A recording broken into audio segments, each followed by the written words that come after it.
ఉపరాష్ట్రపతి జగదీప్ ధన్కర్కు దేశంలోని ఎంతో మందికి స్ఫూర్తి అని ప్రధాని మోడీ అన్నారు.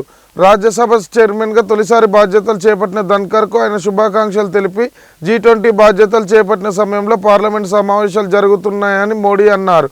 G20 సదస్సుకు సన్నద్ధం కావాల్సిన సమయం మీదని ప్రజా సమస్యలపై చర్చించేందుకు పార్లమెంటు మంచి వేదిక అని చెప్పారు. ఇది అమృతకాలం ప్రారంభించామన్నారు. సుస్థిర అభివృద్ధి లక్ష్యాలను సులభంగా బాధ్యతతో సాధించడంలో మన పార్లమెంటు ప్రపంచానికి ఆదర్శంగా నిలుస్తుందని మోడీ అన్నారు. దేశానికి రాజ్యసభ అతిపెద్ద బలమని మన సాంప్రదాయాలు చాలా మంది రాజ్యసభ సభ్యులుగా పనిచేశారని చెప్పారు. सभापति जी, आदरणीय सभी सम्मानीय वरिष्ठ सांसदगण, सबसे पहले मैं आदरणीय सभापति जी को आपको इस सदन की तरफ से और पूरे देश की तरफ से बहुत बहुत बधाई देता हूं।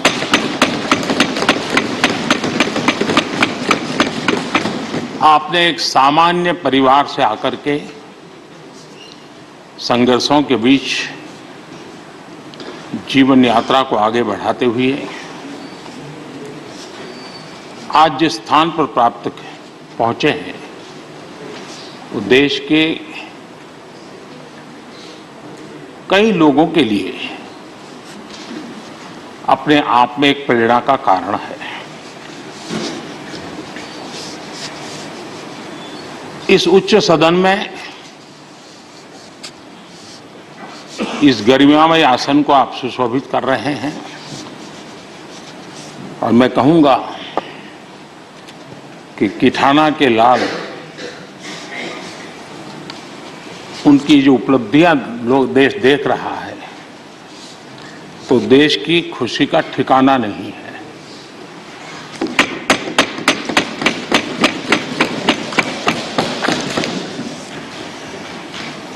आदरणीय सभापति जी, ये सुखद अवसर है कि आज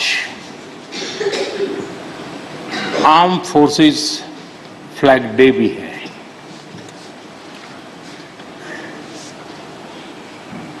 आदरणीय सभापति जी, आप तो झुंझुनू से आते हैं। झुंझुनू वीरों की भूमि है। शायद ही कोई परिवार ऐसा होगा कि जिसने देश की सेवा में अग्रिम भूमिका न निभाई हो। और ये भी सुनने में सुहागा है कि आप स्वयं भी सैनिक स्कूल के विद्यार्थी रहे हैं।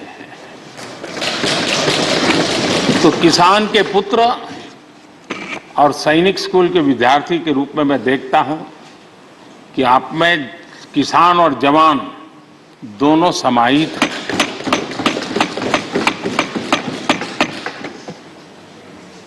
मैं आपकी अध्यक्षता में इस सदन से सभी देशवासियों को आर्म फोर्सेस फ्लैग डे की भी शुभकामनाएं देता हूं। मैं इस सदन के सभी आदरणीय सदस्यों की तरफ से देश के आर्म फोर्सेस को सैल्यूट करता हूं।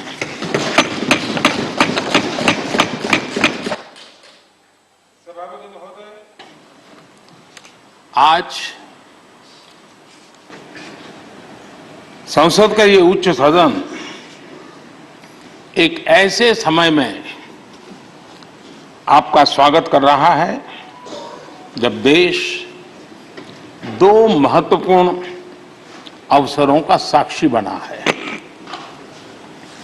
अभी कुछ ही दिन पहले दुनिया ने भारत को G20 समूह की मेजबानी का दायित्व सौंपा है। साथ ही ये समय अमृतकाल के आरंभ का समय है। ये अमृतकाल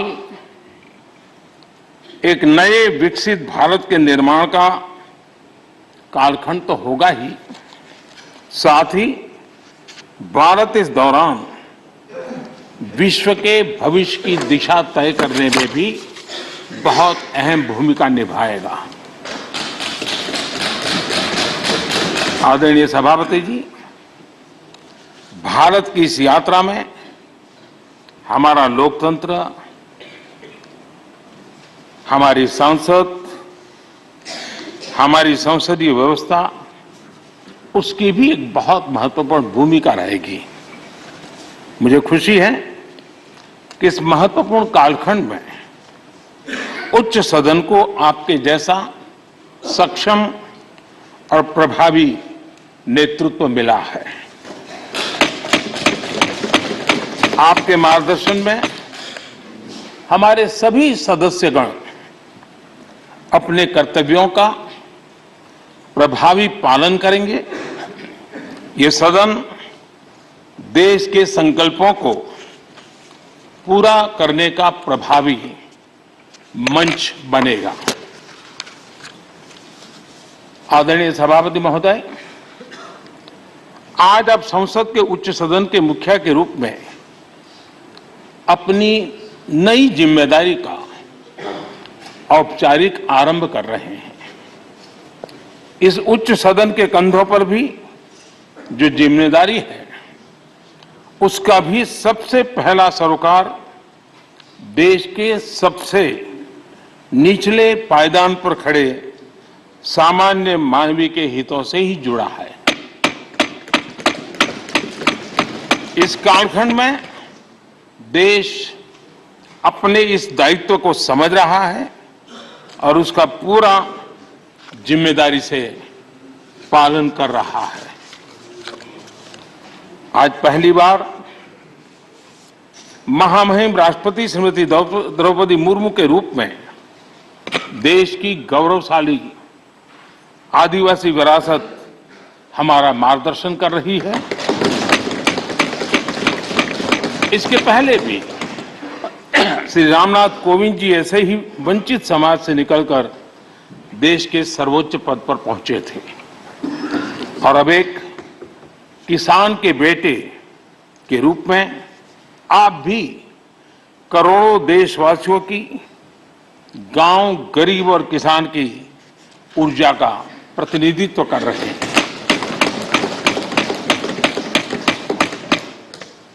आदरणीय सभापति जी, आपका जीवन इस बात का प्रमाण है कि सिद्धि सिर्फ साधनों से नहीं, साधना से मिलती है। आपने वो समय भी देखा है जब आप कई किलोमीटर पैदल चलकर स्कूल जाते थे। गांव, गरीब, किसान के लिए आपने जो किया वो सामाजिक जीवन में रहे हर व्यक्ति के लिए एक उदाहरण है। आदरणीय सभापति जी, आपके पास सीनियर एडवोकेट के रूप में 3 दशक से ज्यादा का अनुभव है। मैं विश्वास से कह सकता हूं कि इस सदन में आप कोर्ट की कमी महसूस नहीं करेंगे।